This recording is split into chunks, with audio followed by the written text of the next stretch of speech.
Hey everyone, thanks for being patient as we troubleshooted an audio issue. Let us know in the comments if you're hearing me all right, and we'll proceed with the commentary.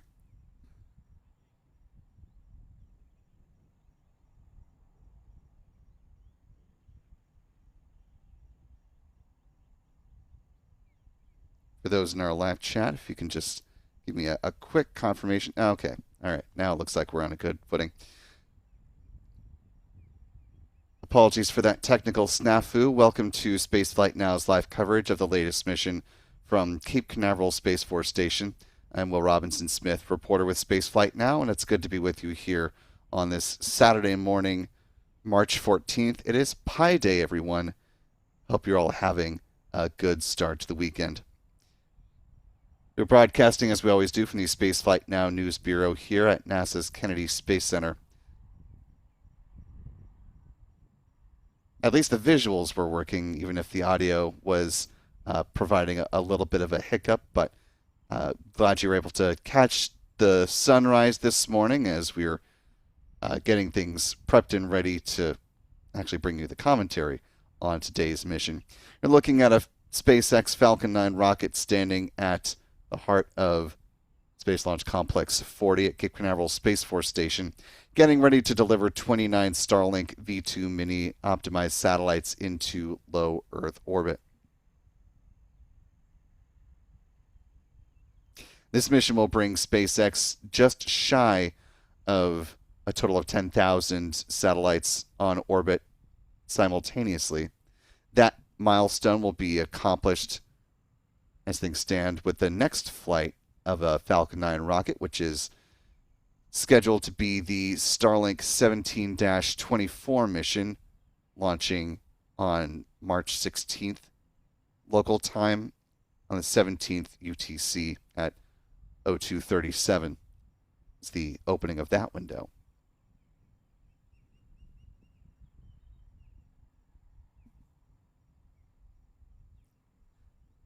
As we're getting things rolling here, I want to thank the nearly 600 of you who are watching along with us live today.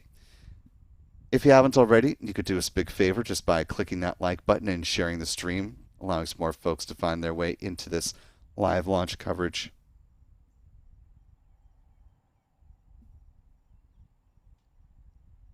As we get going here as well, we ask that you kindly respect our live chat rules as you talk amongst yourselves. Please post your message in English so that our mods can respond as appropriate. So we've got photographer to the stars, Michael Kane, in here with us today. We also ask that you please steer away from topics of overt politics or religion, and please don't post in all caps. Emojis are perfectly fine. We would just ask that you don't create a huge block of them so it takes up a large chunk of the live chat. And last but certainly not least, we ask that you would treat each other with the kindness and respect that you yourself would like to be treated, and we'll all get along swimmingly.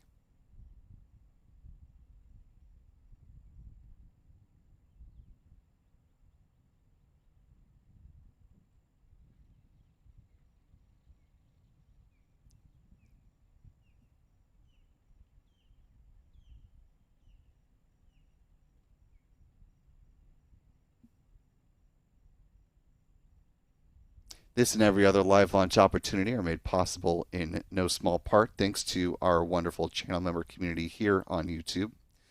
So big thanks to folks like Richard W., Bonnie Long, M. Teresa, Virginia Ramirez, Chuck Close, Bradford Ben, and many, many others. Mark P., good morning to you.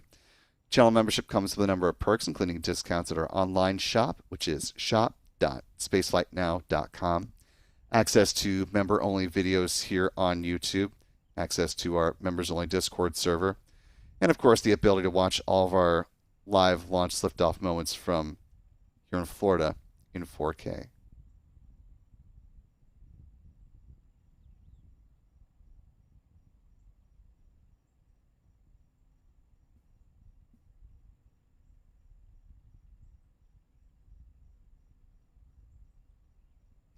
Also want to say a big thank you to everyone who is able to join us for our premiere of the interview that we had, our one-on-one sit-down with NASA Administrator Jared Isaacman, which is now live on the YouTube channel. If you were not able to catch it when it first dropped at 10 p.m., you can steer on over in that direction and enjoy it at any time. But a big thanks to the team behind the scenes for a lot of hard work and hustle to make that happen.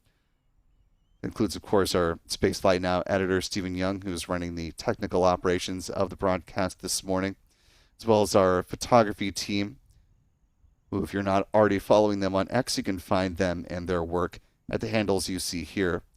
John is at John Pisani Photo, Adam at Aburn NYC, Michael at MD Kane Jr. And be sure to follow Spaceflight Now simply at Spaceflight Now. We are on Threads, Blue Sky, and Facebook as well if you're not on X.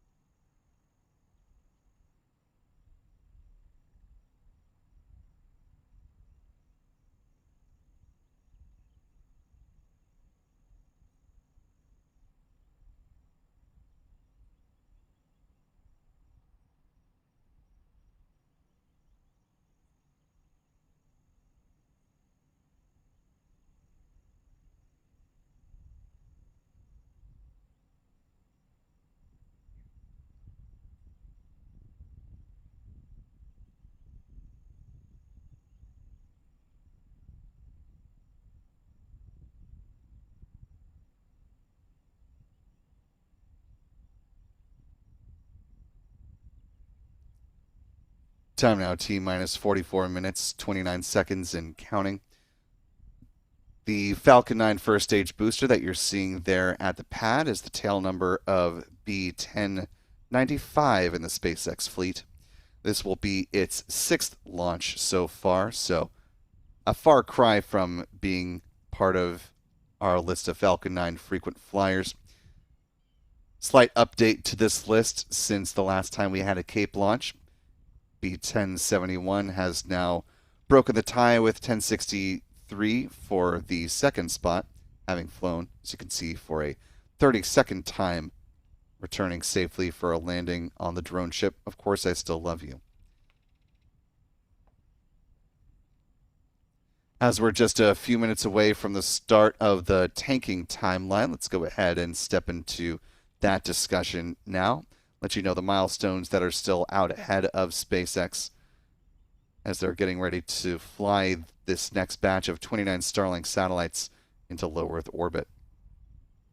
Of course, things will kick off with the SpaceX launch director making the call on the start of prop load today.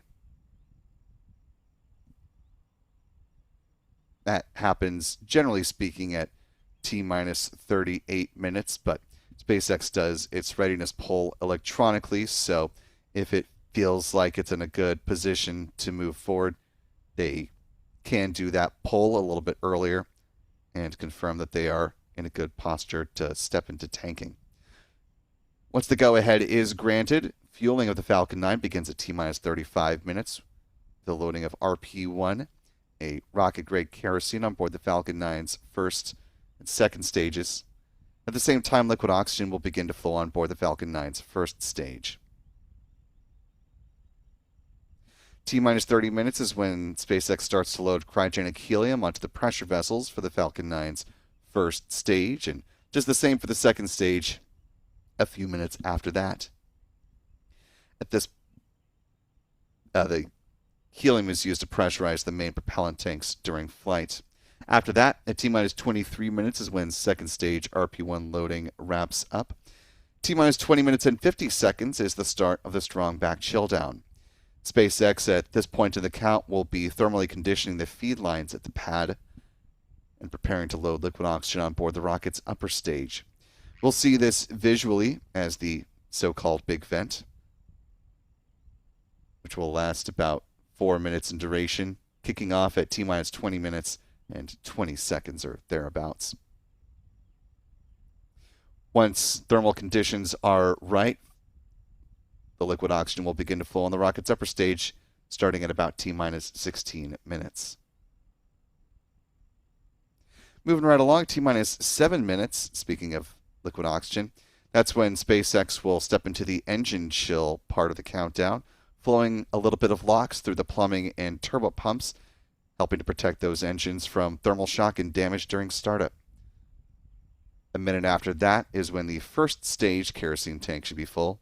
Then at T-minus 4.5 minutes, we'll see the retraction of the strong back begin. First, the clamp arms beneath the payload fairings will open up, and then the strong back, otherwise referred to as the transporter erector, will recline just a few degrees away from the Falcon 9 rocket, and it will stay in that position until liftoff. At that point, it'll pull back in a much more rapid fashion, clearing the way for the vertical climb of the Falcon 9. 3 minutes before the rocket's departure, the first stage liquid oxygen tank should be full. Same will be true on the second stage LOX tank about a minute after that. At this point in the count, the rocket will be fully fueled with 1 million pounds of propellant. In the final 60 seconds, as we hear the call that the Falcon 9 has entered into its automated startup, control of the countdown is handed over from the ground sequencer to the Falcon 9's onboard flight computers, and the propellant tanks are brought up to flight pressure. The SpaceX launch director will then confirm their go for launch status at T-minus 45 seconds. The engine ignition command is granted at T-minus 3 seconds, and if all 9 Merlin engines are healthy and ignite as expected, the command will be given for the hold down clamps to release the Falcon 9 rocket for a T0 departure. This morning, targeting that liftoff at 8:37 and 10 seconds a.m. Eastern, 12:37, 10 seconds UTC, just under 40 minutes from now.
Just under the 38-minute mark in the countdown. At this point, a decision should have been made, or just about now, on the start of fueling for the Falcon 9 rocket.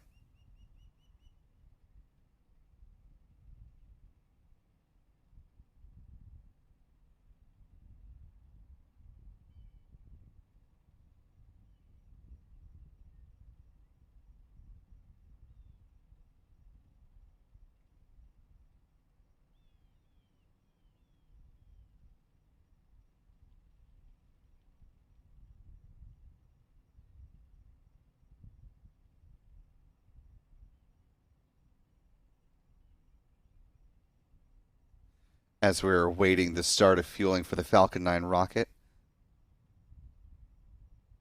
just to make sure that this is communicated out without our audio issue from earlier in the broadcast, the meteorologist with the 45th Weather Squadron forecast a 75% chance for favorable weather during today's launch opportunity.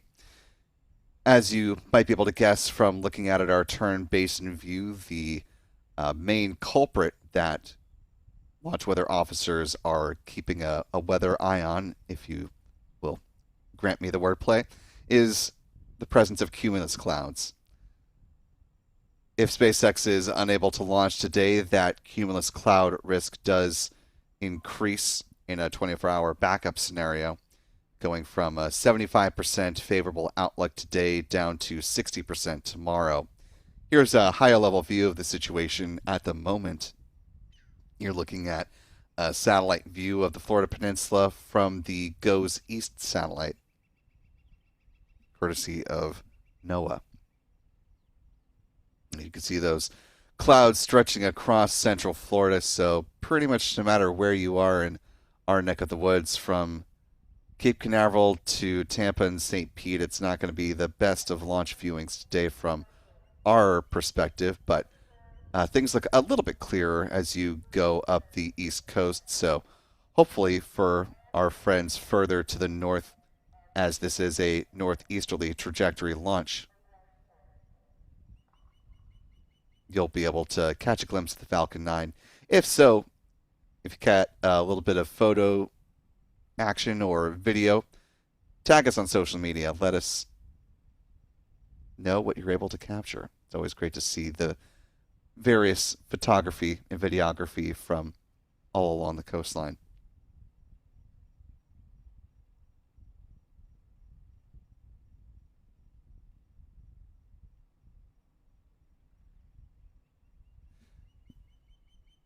Taking a look at our live chat here as we're just under T-minus 35 minutes. At this point, SpaceX should be fueling its Falcon 9 rocket there at the pad. We will keep an eye on the telltale signs of fueling. The frost line forming at the base of the rocket. That will give us an indication that if the LOX is flowing, SpaceX is in fact moving forward with this current T0 of 8:37 and 10 seconds a.m. Eastern. So we've got channel member Chuck Close joining us from Ormond Beach this morning. Good morning to you, sir. Grandma Krug joining us from Titusville here on the Space Coast. A couple of Titusville folks watching in the chat this morning. Let us know where you're checking in from on this Saturday morning, whether you're here with us in Florida or further flung around the world.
Time now T-minus 32 minutes, 21 seconds and counting. As we take a closer look at the base of the Falcon 9 rocket, you're already starting to see that evidence of fueling there. You can see just above the tree line that those little wisps of vapor that are trailing away from the rocket. That is from the super cold densified liquid oxygen now loading up on the Falcon 9 first stage. We're seeing that because of the difference between the much colder LOX and the warmer and more humid Florida air. But it does give us that nice visual representation of tanking. Exceedingly helpful since SpaceX has long since stopped the practice of announcing the start of fueling when it comes to its standard Starlink missions.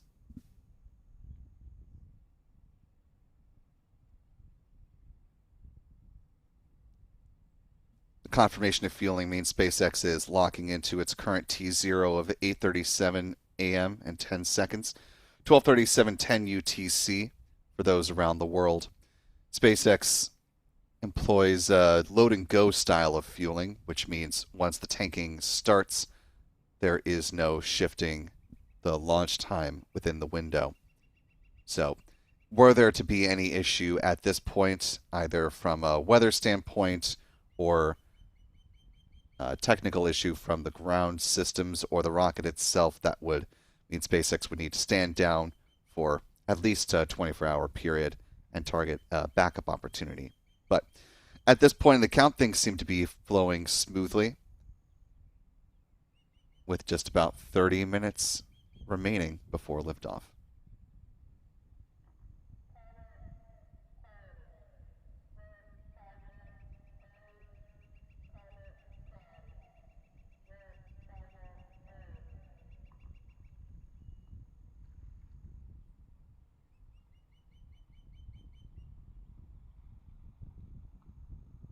At T minus 30 minutes, if you're just now joining us, you're watching Spaceflight Now's live coverage of the latest mission from Cape Canaveral Space Force Station. This is Starlink 10-48, a flight to deliver 29 Starlink V2 Mini optimized satellites into low Earth orbit. We certainly appreciate the more than 1,200 of you who are watching along with us live at this point in the count. If you haven't already, you could do us a big favor just by clicking the like button beneath the video and sharing the stream if you would be so kind. That'll help some more folks find their way into this live launch coverage today.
Just under 28 minutes remaining. Taking a look back at our live chat, want to welcome in new channel member Charm Rob, joining us with membership at the pad leader level.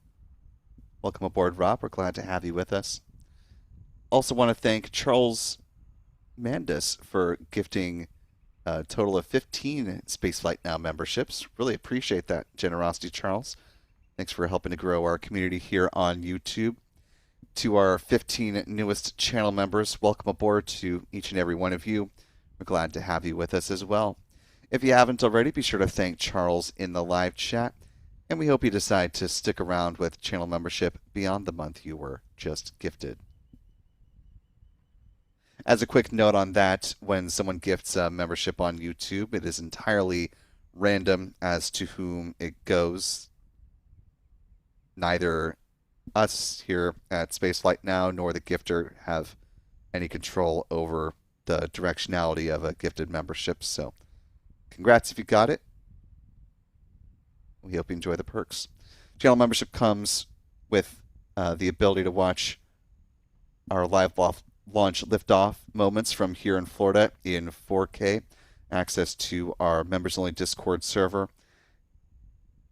and discounts at our online shop, which is shop.spaceflightnow.com. Also, big thanks to channel member Chuck Close for the $25 super chat. Really appreciate that, Chuck.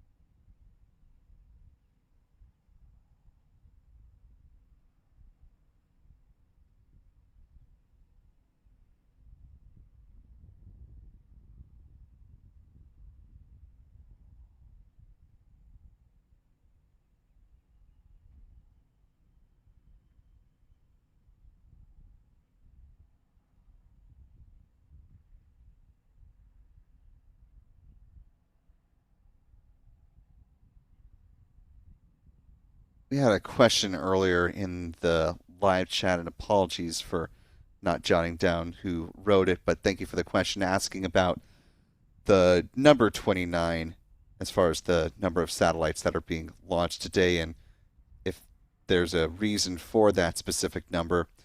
Well, part of that is just the sheer amount of mass that the Falcon 9 is able to launch in a reusable configuration. And in fact, let's go to a little bit of video of the Starlink satellites as manufactured by SpaceX. You can see a B-roll of a previous stack being deployed here and then heading into the manufacturing process. Again, this video, of course, coming from SpaceX themselves. Previously, the earlier iterations of the Starlink V2 Mini satellites were about 1,760 pounds in mass, roughly 800 kilograms. And that meant that launches from here in Florida were capped at about, if I remember correctly, it was 25 satellites at the most from here in Florida, and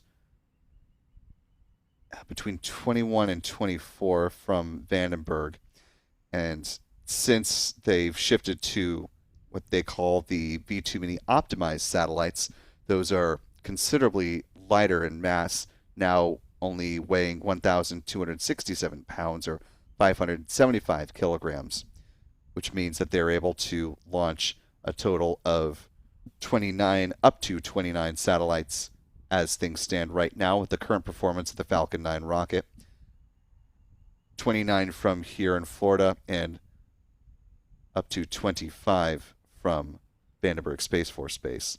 Of course, SpaceX is continuously working to improve its Falcon 9 rocket and its Starlink constellation, so I would not be shocked if at some point they were able to find a way to launch even more Starlink satellites. But the plan, of course, is to eventually transition away from using the Falcon 9 to launching the Starlink constellation, and to do so with its much more massive Starship.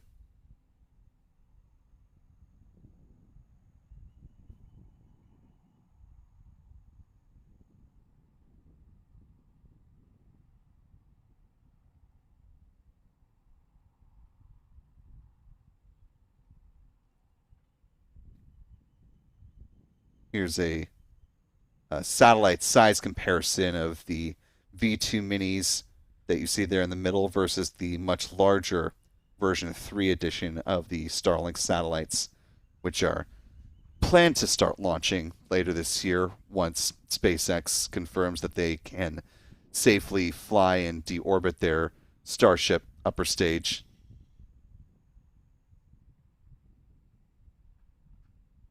As of the latest discussion directly from SpaceX, they've said that they can launch a stack of 60 V3 Starlink satellites in one Starship mission, with each satellite deploying about once per minute. So it'll take about an hour from the start to the conclusion of the deployment sequence for future Starship missions.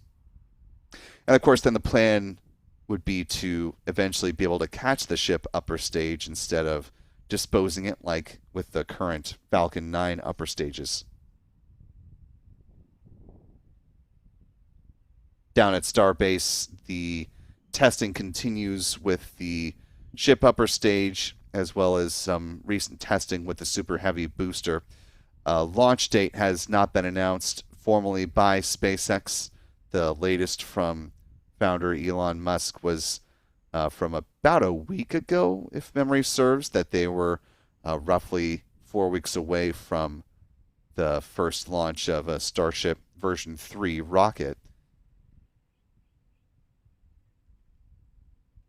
However, Mr. Musk's last launch forecast of being 6 months away came and went, or 6 weeks away came and went 6 weeks after that. So we'll have to wait and see exactly when Starship will be ready to fly. But of course, we'll have robust live coverage when that time comes around. Speaking of that time coming around, we're at T-minus 20 minutes, 26 seconds and counting. Just a few seconds away from the start of the big vent, which is now underway.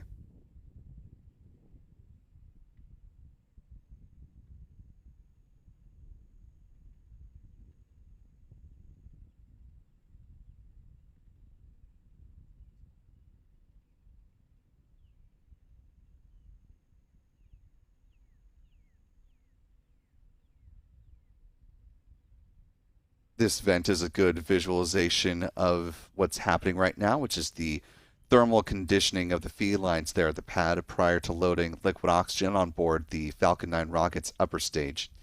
The vent will last just under 4 minutes in duration, with upper stage locks getting ready to flow at around T-minus 16 minutes.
Just past T-minus 16 minutes, 30 seconds and counting.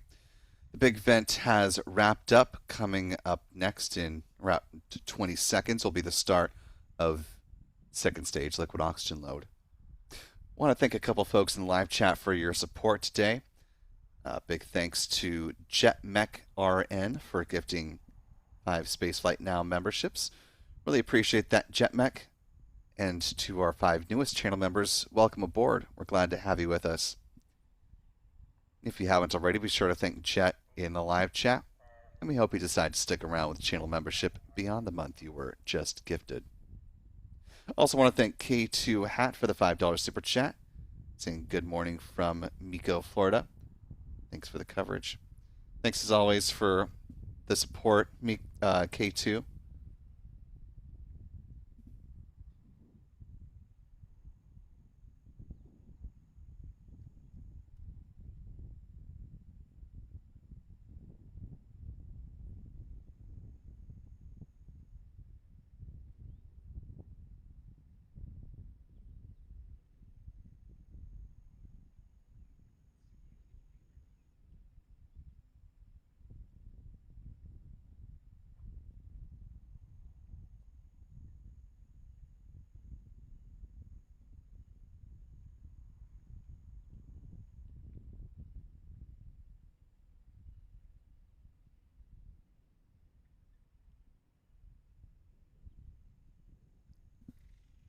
Time now, T-minus 14 minutes, 45 seconds and counting.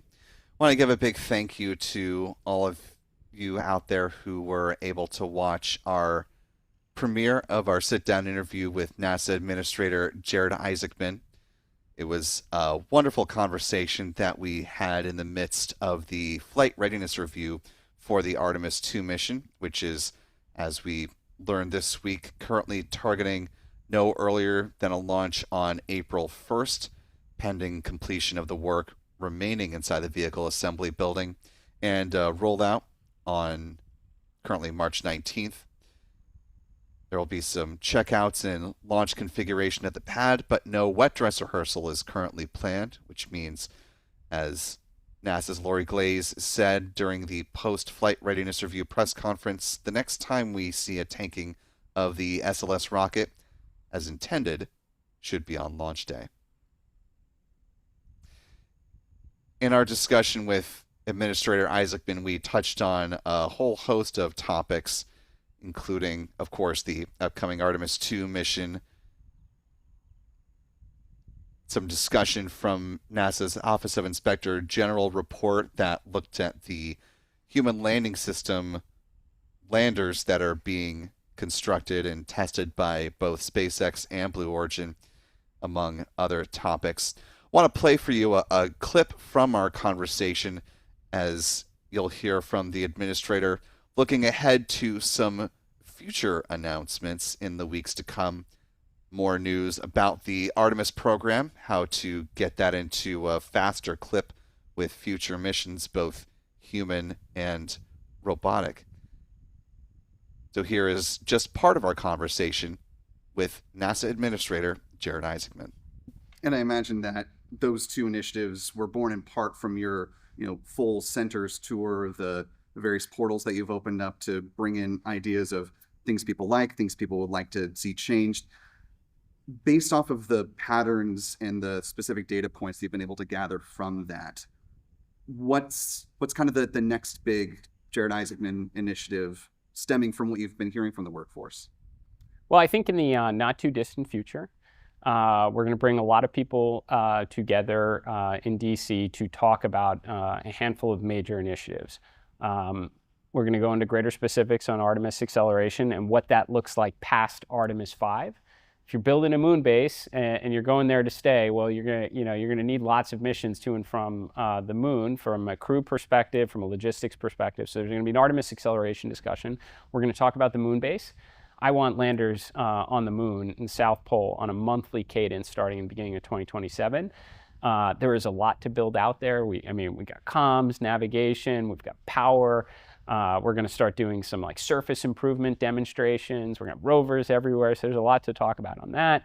We're going to talk about nuclear power and propulsion. We're going to talk about more missions of science and discovery. So there's a lot of good coming up. Those are like, what I'd say, like the sexier topics everybody gets really excited about. And then we have just lots of workforce directives and initiatives that are coming out. That is going to be based on all the information gathering that's been taking place, that continues to take place, the thousands of submissions from the workforce, from industry of how does NASA do better. And it's like, you can't do all those fun, exciting things we want to build a moon base if you don't address all these very real concerns and problems that come up from the workforce where, whether it's policy, regulation, things that are just impeding progress, you have to clear it out and unleash them. So we'll talk about those too. This is all in works right now. Like nobody's waiting, months or years to hear about it. It's weeks. But you got to patch the cracks in the foundation before you build something extraordinary. Yeah, well, you're going to have to do both. Like and frankly, that's what the taxpayers should expect of us with the $25 billion a year we get. That's like for the space-loving community around the world should have very high expectations for NASA. We can work on all those exciting things and fix some of those cracks, as you mentioned, at the same time.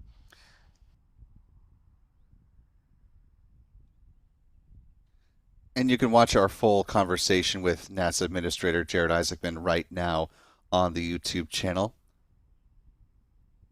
It's up there at your viewing pleasure whenever you have some time to watch that. Of course, after the launch this morning, naturally. It's about a 30-minute or so conversation, so we cover a lot of ground, and we extend our thanks to the administrator and his team for helping to make that conversation possible. Currently T-minus 9 minutes, 41 seconds, and counting to the planned liftoff of this Falcon 9 rocket from Space Launch Complex 40. Just about 2.5 minutes from now, SpaceX will flow a small amount of liquid oxygen through the plumbing and turbo pumps to help protect the engines from thermal shock and damage during startup.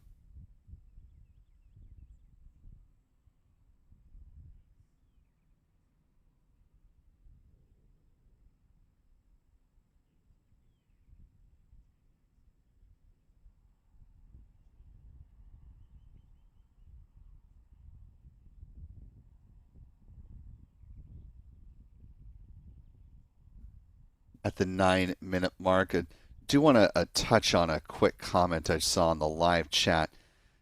As of right now, before this launch happens, according to expert orbital tracker and astronomer, as well as a friend of the channel, Dr. Jonathan McDowell, currently in low Earth orbit, there are a total of 9,967 Starlink satellites.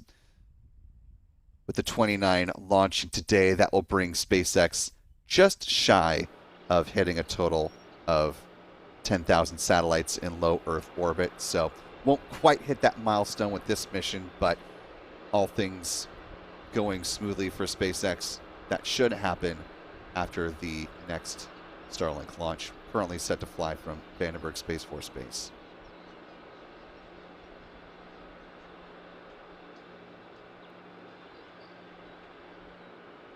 As you're now hearing, and we'll see here in just a second, we're getting pad audio as well as pad level views of the Falcon 9 rocket, courtesy of SpaceX.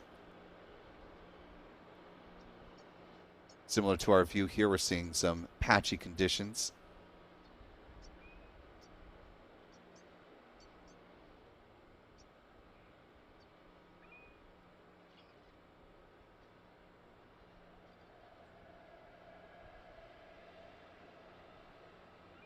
SpaceX has started to run its broadcast start time a little bit earlier, and that's to allow for some more info and background on the Starlink constellation and to run some ads as well, showcasing the various use cases for the Starlink constellation from their customer perspective.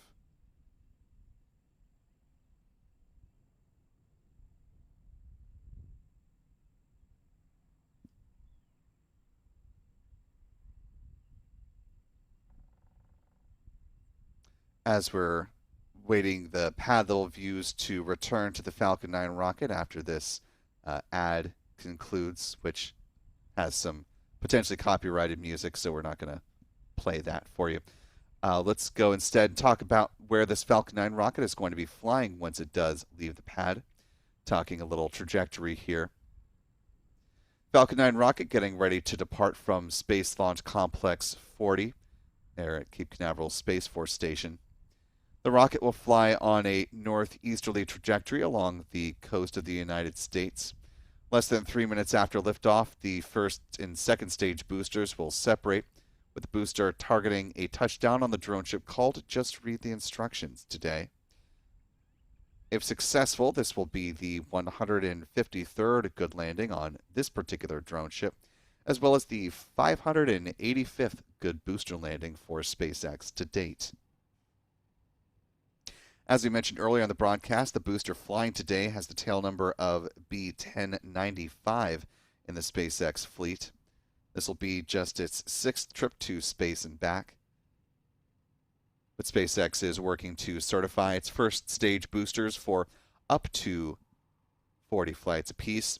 Same with the payload fairings, which will splash down in the waters of the Atlantic Ocean, a little bit further downrange from where the booster is set to land on the drone ship. Once down in the water, both the fairing halves and the booster will be brought through the Port Canaveral, then taken onto the Hangar X site, where they will be refurbished and turned around for future missions. Just under 5 minutes remaining in our countdown today. Coming up next will be the strong back retract sequence.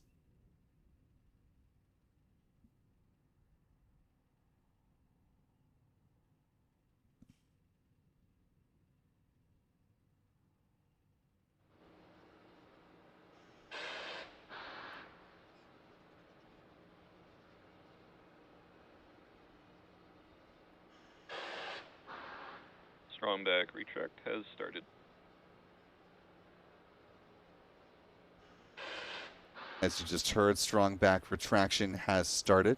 Nice little light beam piercing the clouds.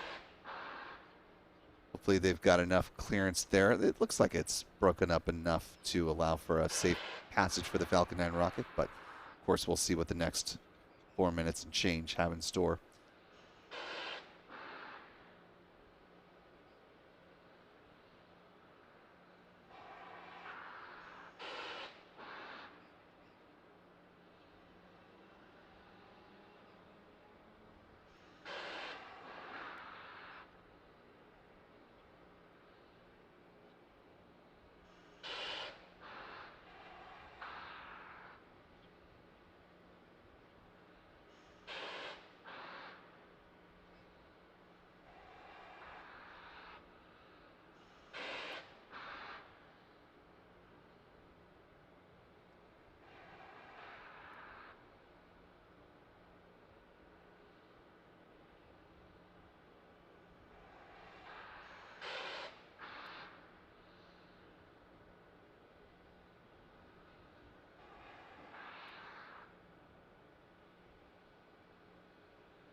Stage 1 LOX load is complete.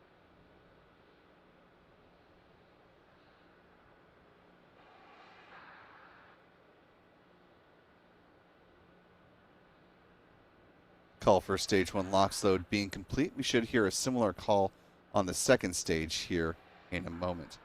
Seeing those clamp arms have opened up and the transporter erector has reclined a little bit away from the Falcon 9 rocket.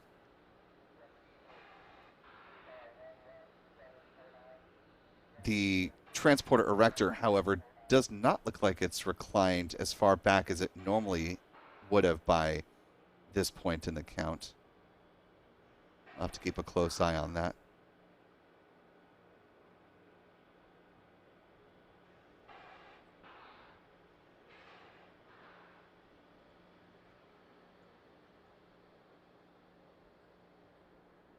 T-minus 2 minutes and counting. Stage 2 LOX load is complete. With second stage LOX load wrapping up, the Falcon 9 rocket is now fully loaded with 1 million pounds of propellant. Keeping a close eye on the status of that strong back here as we're approaching final minute of the count. You're seeing the ground gas closeouts there. The release of the remaining liquid oxygen from the feed lines. Falcon 9 will enter into its automated Ground startup gas closeouts. coming up at T-minus 1 minute.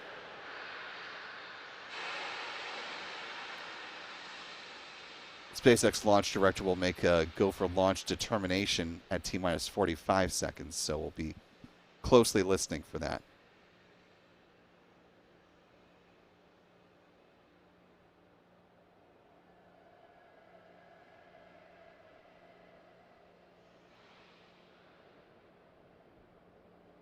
Falcon 9 has entered startup.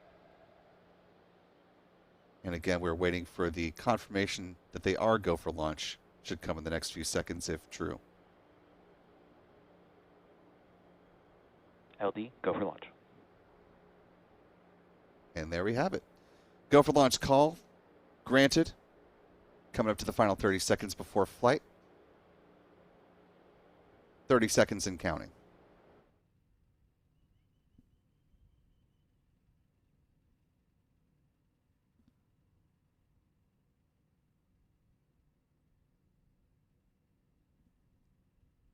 "15 seconds. And here we go. In 10, 9, 8, 7, 6, 5, 4, 3, 2, 1. Engine ignition and liftoff. Liftoff of the Falcon 9 rocket on the Starlink 10-48 mission. The Falcon 9 has cleared the tower.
Now a little more than a minute and a half into flight.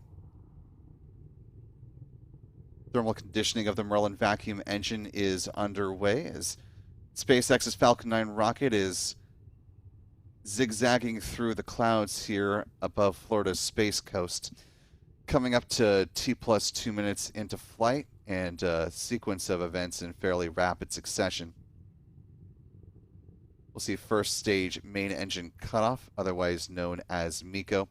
That's coming up here at T+2 minutes and 24 seconds. That'll be followed by stage separation and then the ignition of the Merlin vacuum engine. Payload fairing set to jettison at around the 3-minute mark in flight.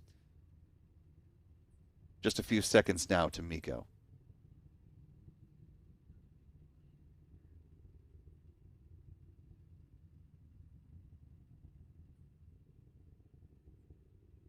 MECO. Stage separation confirmed. MVAC startup. Good calls, good visuals from the onboard cameras here in the Falcon 9 rocket. Fairing jettison is coming up next.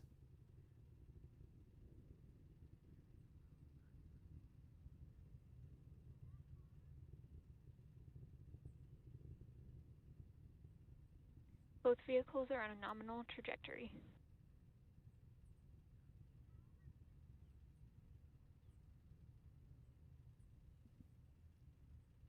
Fairing separation confirmed. And a good release of the payload fairings today. Those fairing halves will splash down on the waters of the Atlantic Ocean a little bit further downrange from where the booster is set to land on the drone ship. You can see that tracking map there on the left-hand side of your screen, following the distinct paths of both the Falcon 9 first and second stages.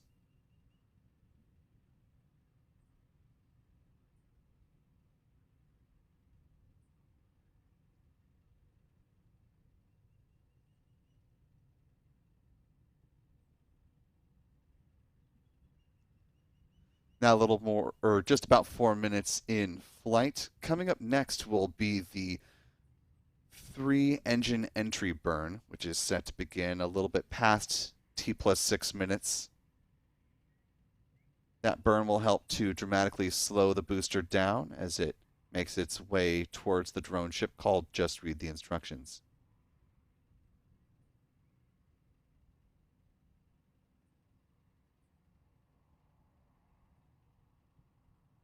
Booster has reached and passed its apogee in today's flight, topping out at about 113 kilometers in altitude, now starting to make its descent.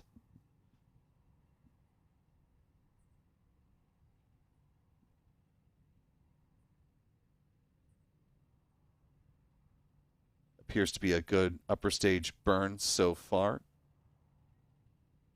More than 11,000 kilometers per mile, or per minute, or, sorry, per hour.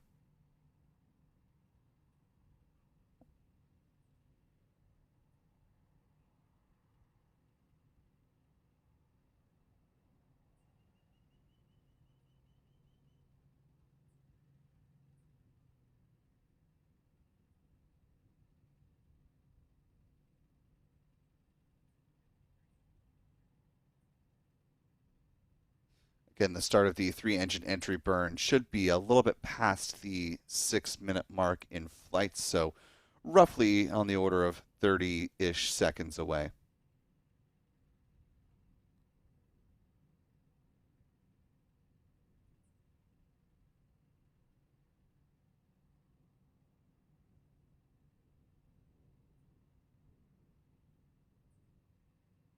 During the entry and landing burns, the Falcon 9 first stage booster 1095 will be flying back through its plume. Stage 1 entry burn startup. Stage 1 FTS is saved. Which apparently is having some difficulty with the return signal for the onboard cameras from that, so unfortunately we're not seeing the entry burn today. Stage 1 entry burn shutdown.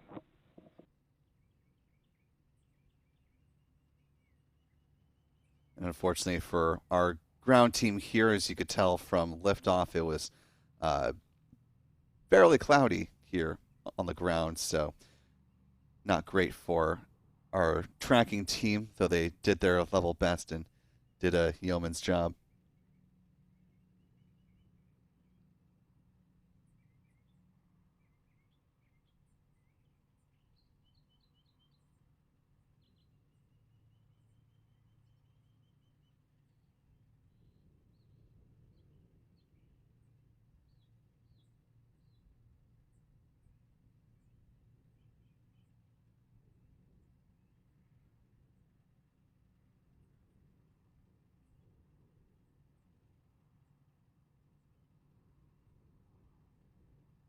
Now about 7.5 Stage 1 minutes transonic. into the mission. As you heard, the booster traveling below the speed of sound now. Coming up to the start of the single engine landing burn. Hopefully there will be a good visual signal sent back from the rocket to the teams at the ground, and we'll see from the camera's perspective that landing burn. At minimum, we should hopefully get the Stage signal 2 is in from the terminal guidance. drone ship. Stage 1 landing burn.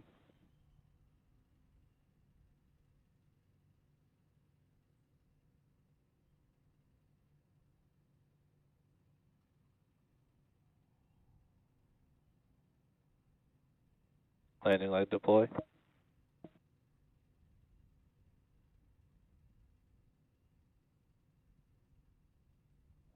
Stage 1 landing confirmed.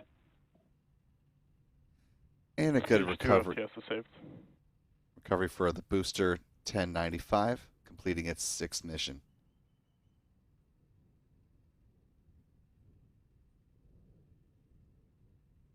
MVAC shutdown.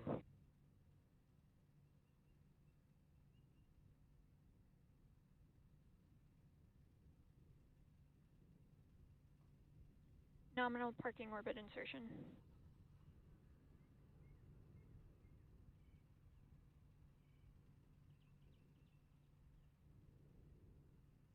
And with a good confirmation of a nominal orbit, the upper stage will now coast until T plus 54 minutes 41 seconds. There will be a quick 2-second burn to circularize the orbit, and the Starlink satellites are set to deploy at T plus 1 hour 4 minutes and 3 seconds post liftoff. Getting our replays ready for you now, so be sure to stick around for that. In the meantime, we'll go to our mission stats as they currently stand.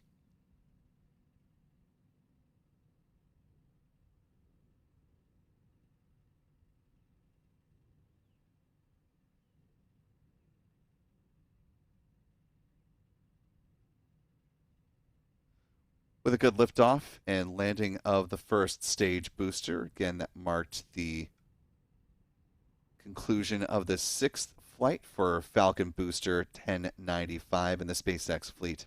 This was the company's 614th Falcon 9 launch to date, the 32nd Falcon 9 of the year so far. This was the company's 348th Falcon Booster reflight, or the launch of a booster that has flown at least once. This was SpaceX's 169th orbital launch within the last 365 days, the 315th from Pad 40 for the company, and the 370th overall orbital launch from this site as well. Here's a look at the updated bar chart for the Falcon family of rockets year after year. Moving on to some recovery stats. This good touchdown we just saw was the 153rd landing successfully on the drone ship called Just Read the Instructions.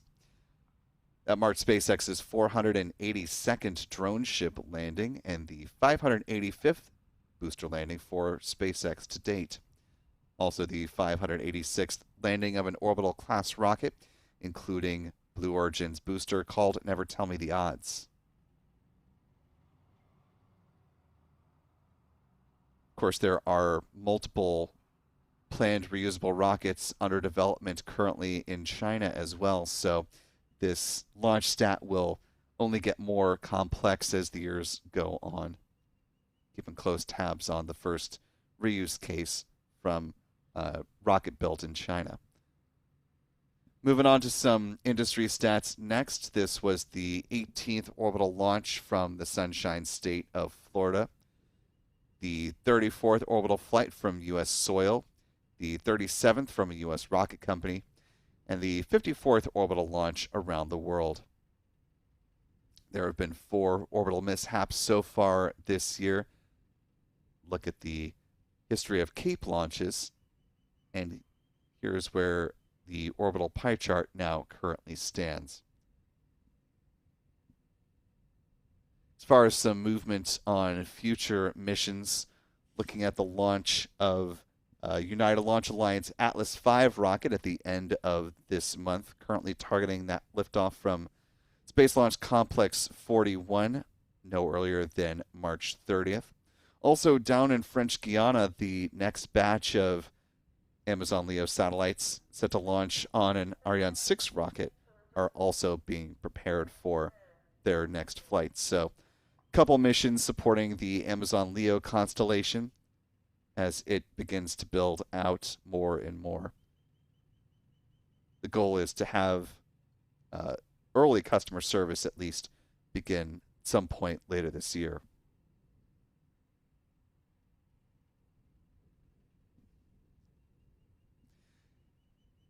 But speaking of broadband internet satellite constellations that are up and fully running right now. Let's go ahead to a replay of this latest mission supporting the Starlink constellation.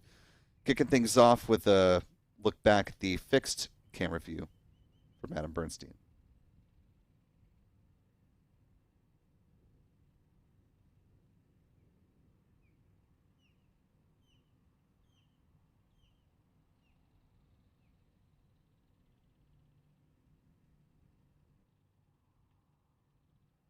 Onto the wide view next.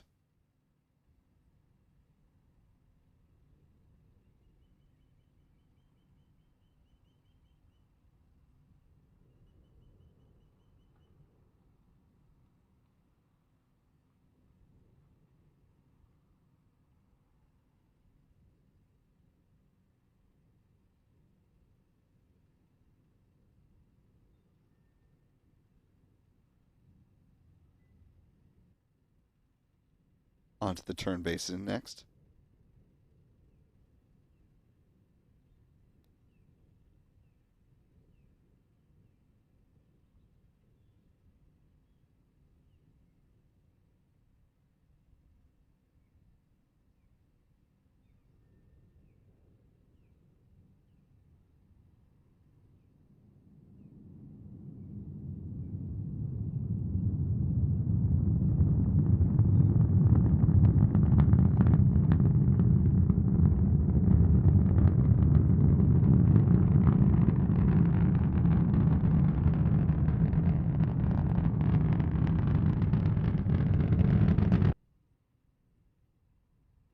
Onto the Merritt Island tracker from Chuck and Jen Briggs.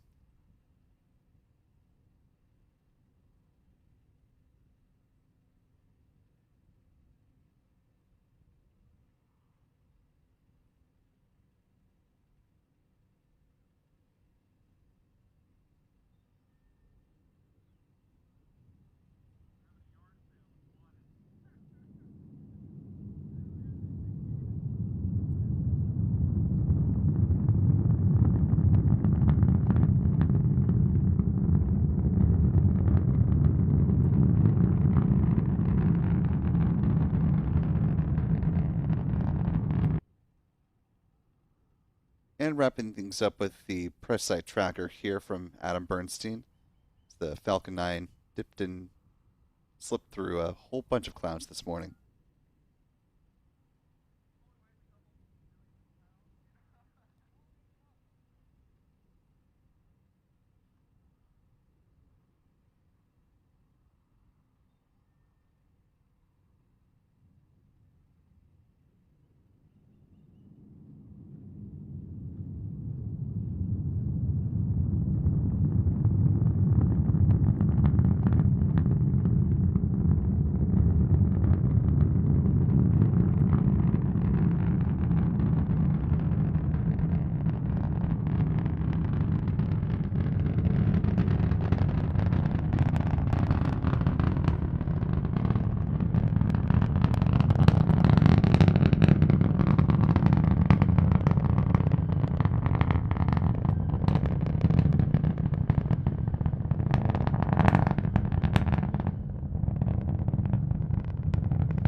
And with that, we're going to go ahead and wrap up our live coverage here at Spaceflight Now, covering the Starlink 10-48 mission.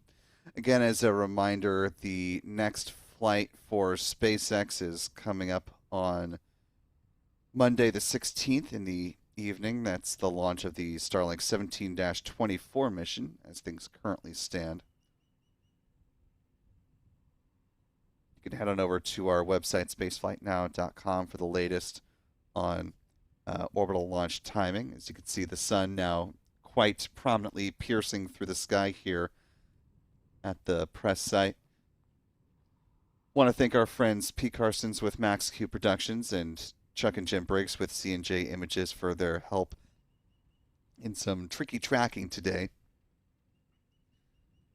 Also want to thank our photographers scattered about, to Adam, Michael, and John for doing their level best to try to get some good views of the Falcon 9 rocket. Nature, of course, doesn't always cooperate and has other agendas. Thanks to Michael as well for popping in for moderator duties in the live chat for today's stream. Thanks to our editor, Stephen Young, for running the technical operations of today's broadcast. Most importantly, though, thanks to you for wherever you've been watching from. We certainly appreciate your time and attention and look forward to welcoming you back in when next we have a launch to cover. For all of us here at Spaceflight Now, I'm Will Robinson Smith. Remember, be good to yourselves, be good to others, and we will see you next time, folks. And until then, bye-bye, and happy Pi Day.